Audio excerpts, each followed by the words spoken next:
Kita percaya Yesus akan tidak membiarkan kita ditebang seperti perumpamaan tadi, karena kita berupaya untuk bertobat dan menghayati spiritualitas ekologis, mengambil bagian dalam hal-hal yang sangat sederhana, yang kecil. Seringkali saya sedih sekali kalau dalam perjalanan keluar kota, orang yang di depan itu buang begitu saja. Sementara setelah selesai makan entah biskuit atau entah apa, buang begitu saja di jalan plastik-plastik itu. Tanpa sadar, tanpa merasa bersalah. Tetapi sikap seperti itulah yang harus dikoreksi. Lewat pertobatan, lalu mengambil sikap aktif, mengambil bagian dalam upaya untuk pertobatan ekologis dan menghayati spiritualitas ekologis. Mataku tetap terarah kepada Tuhan, sebab Ia mengeluarkan kakiku dari jerat. Berpalinglah kepadaku dan kasihanilah aku, sebab sebatang kara dan celakalah aku. Dalam nama Bapa dan Putra dan Roh Kudus. Amin.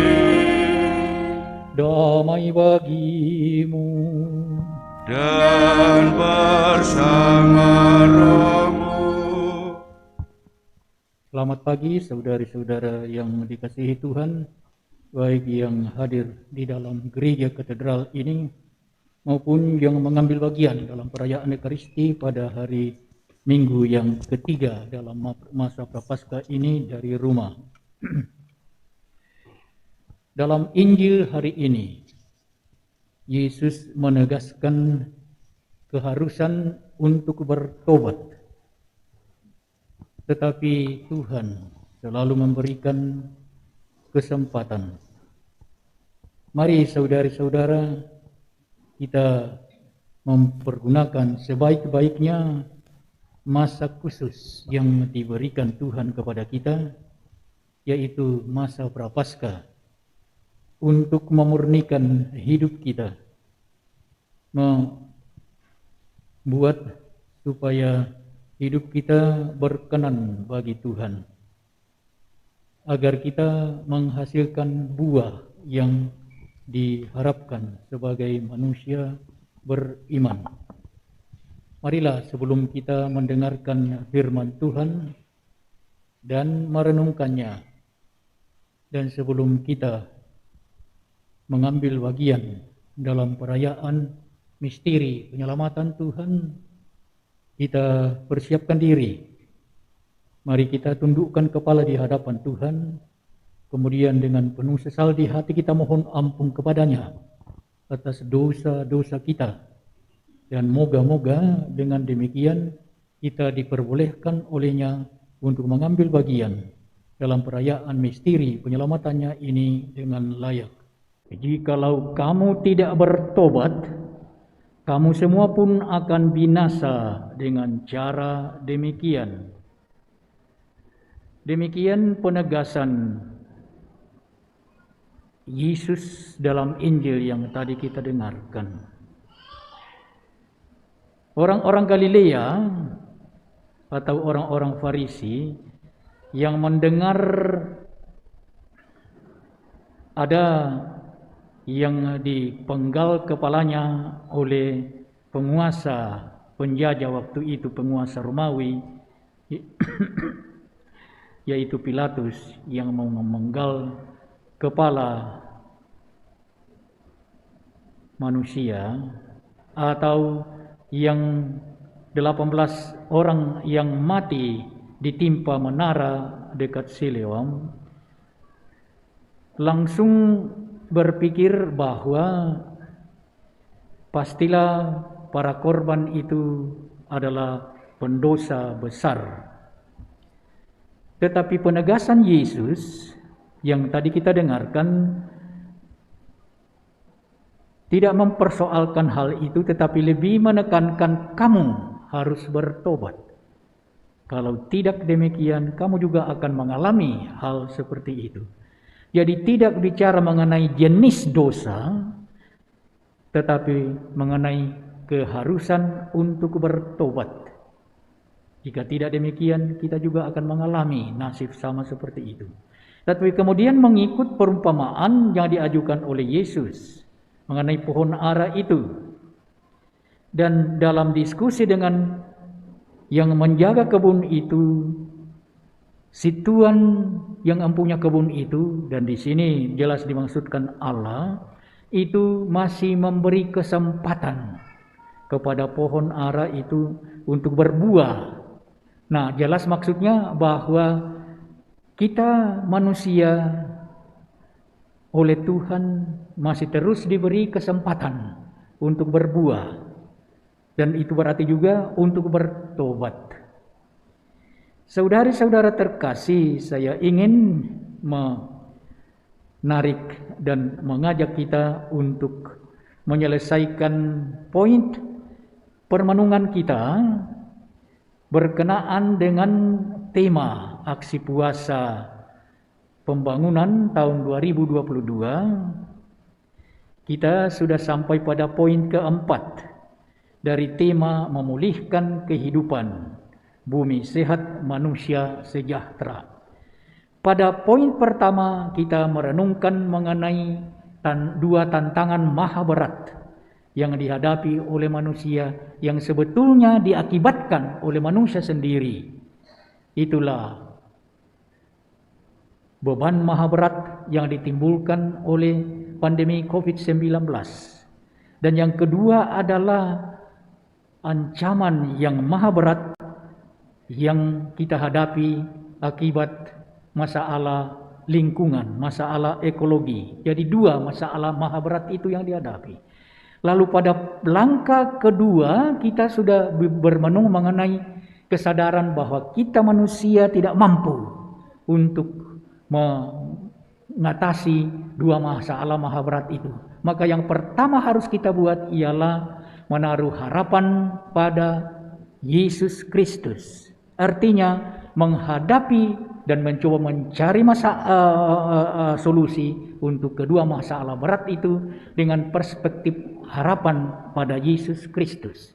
Tetapi berharap pada Yesus Kristus, dan ini selanjutnya poin ketiga, justru juga tidak berarti kita duduk menunggu, tetapi juga kita mempunyai porsi untuk melakukan sesuatu. Dan pertama dalam hal itu adalah bertobat. Dan tobat yang sejati itu terungkapkan dalam tindakan, dalam aktivitas.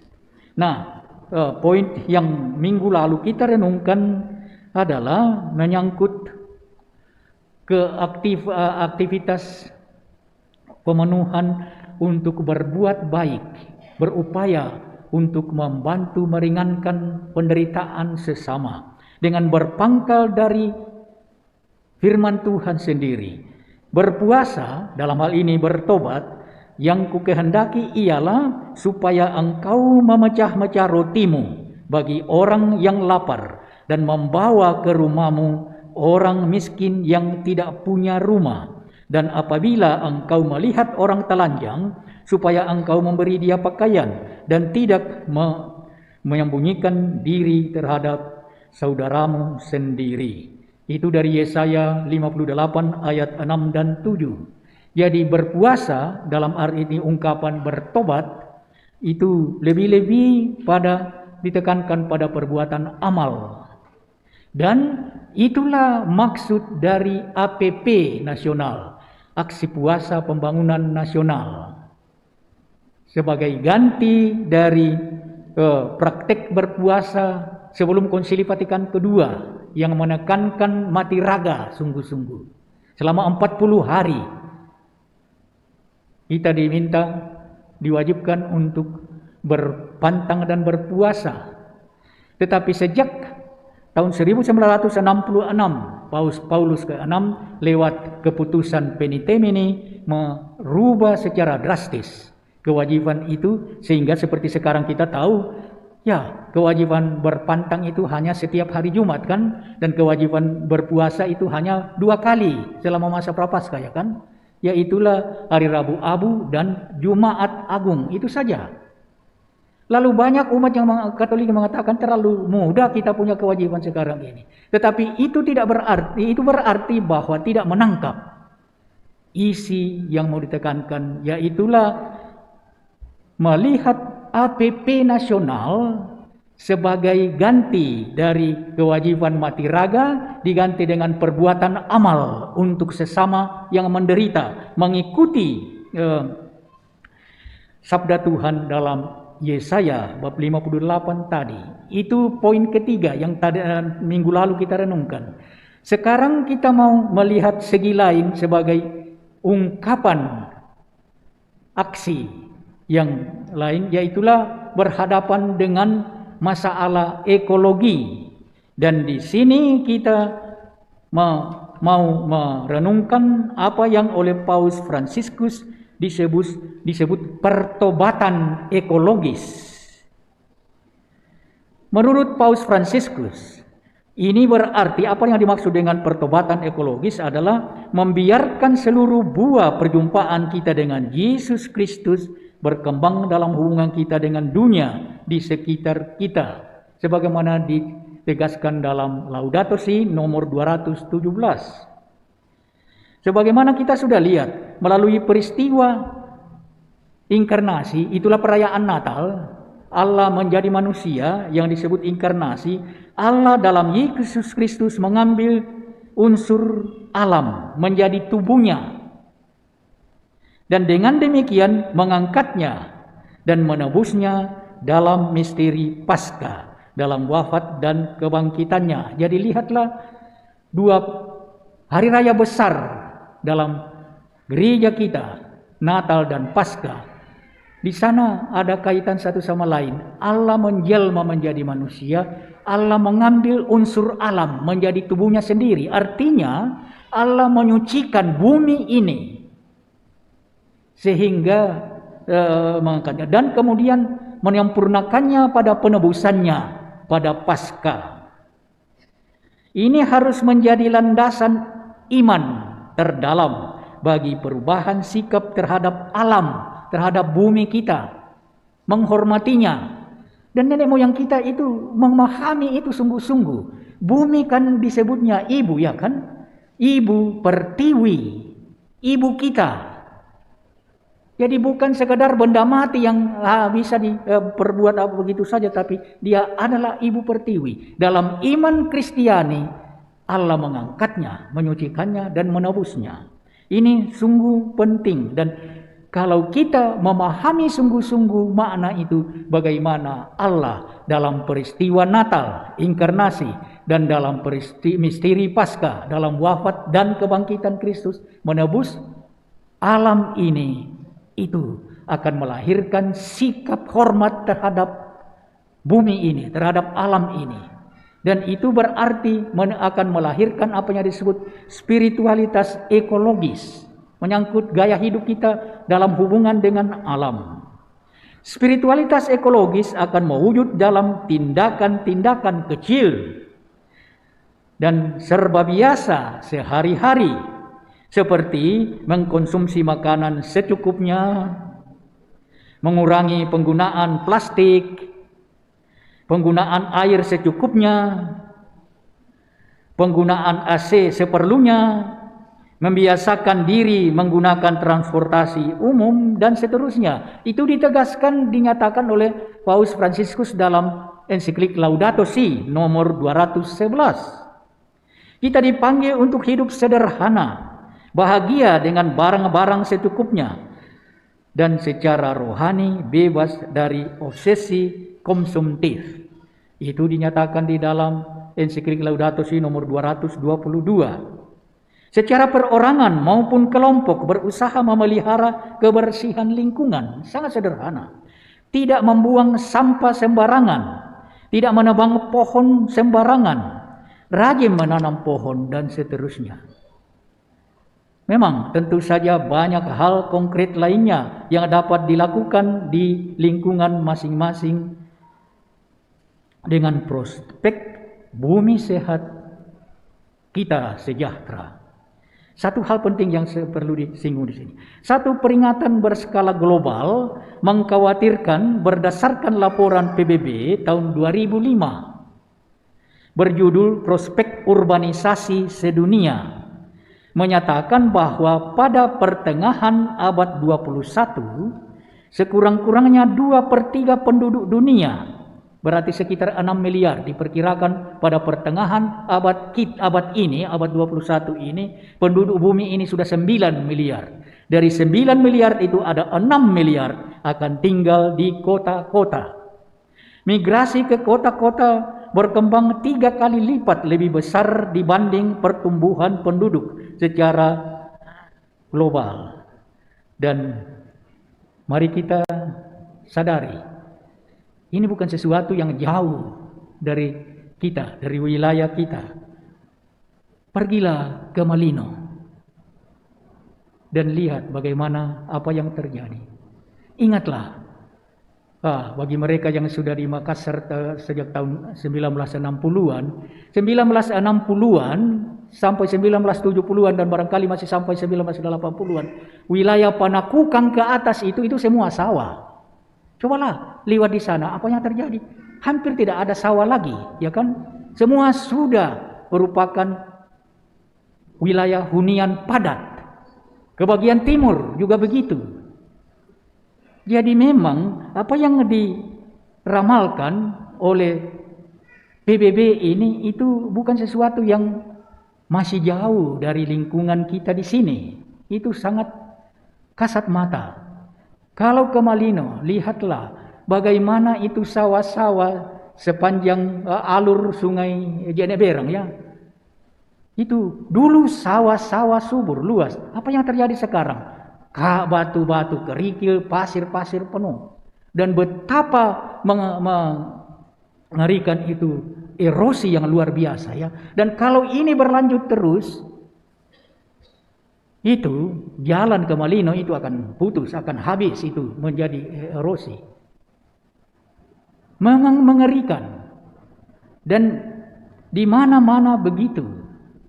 Jadi urbanisasi dan itu memang sesuatu yang sangat global kita hadapi sebagai bahaya yang mengancam. Jadi urbanisasi kelewat cepat ini membawa risiko-risiko dalam banyak bidang.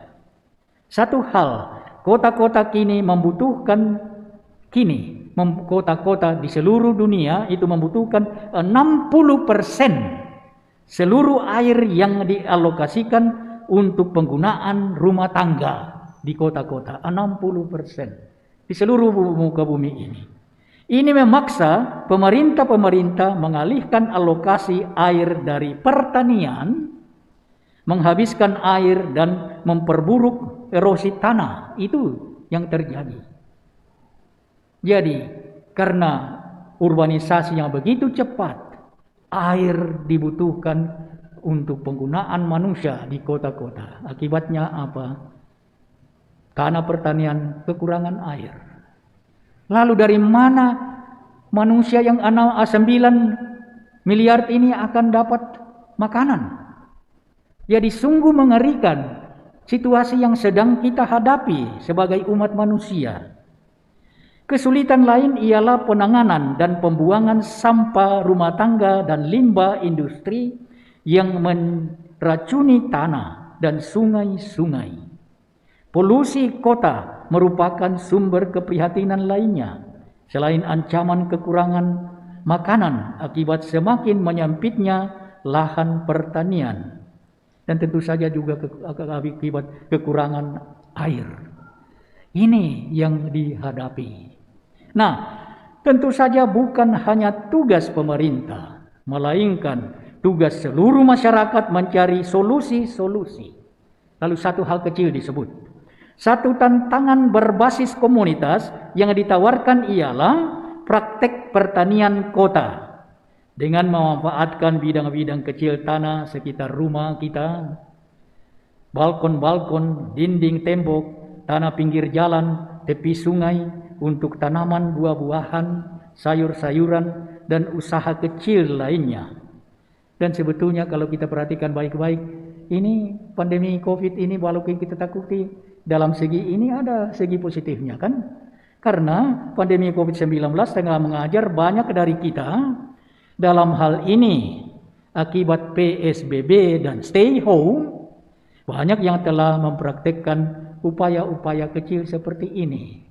Ya, jadi saudari-saudara terkasih, mari kita sadari betapa berat tantangan yang sedang kita hadapi sebagai umat manusia di muka bumi ini. Dan kita diundang untuk menyadarinya dan bertobat, merubah sikap, dan mencoba mengambil bagian dalam upaya sebagaimana undangan dari Paus Fransiskus dalam ensiklik Laudato Si, mengambil bagian dengan hal-hal yang sangat sederhana seperti sudah disebutkan tadi. Nah, kalau demikian kita percaya Yesus akan tidak membiarkan kita ditebang seperti perumpamaan tadi, karena kita berupaya untuk bertobat dan menghayati spiritualitas ekologis, mengambil bagian dalam hal-hal yang sangat sederhana, yang kecil. Seringkali saya sedih sekali kalau dalam perjalanan keluar kota, orang yang di depan itu buang begitu saja. Setelah selesai makan entah biskuit atau entah apa, buang begitu saja di jalan plastik-plastik itu. Tanpa merasa bersalah. Tetapi sikap seperti itulah yang harus dikoreksi.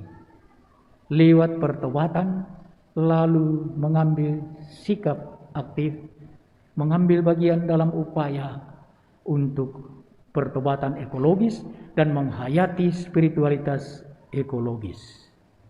Tuhan memberkati kita. Amin. Marilah menyatakan misteri iman kita. Bapa Tuhan kami wartakan, kebangkitan-Mu kami muliakan, hingga Engkau datang. Barang siapa minum air yang akan kuberikan kepadanya, sabda Tuhan, dalam dirinya air itu akan menjadi mata air yang terus-menerus memancar sampai ke hidup yang kekal.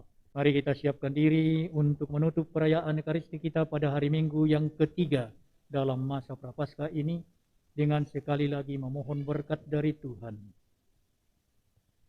Tuhan bersamamu. Tuhan bersama rohmu.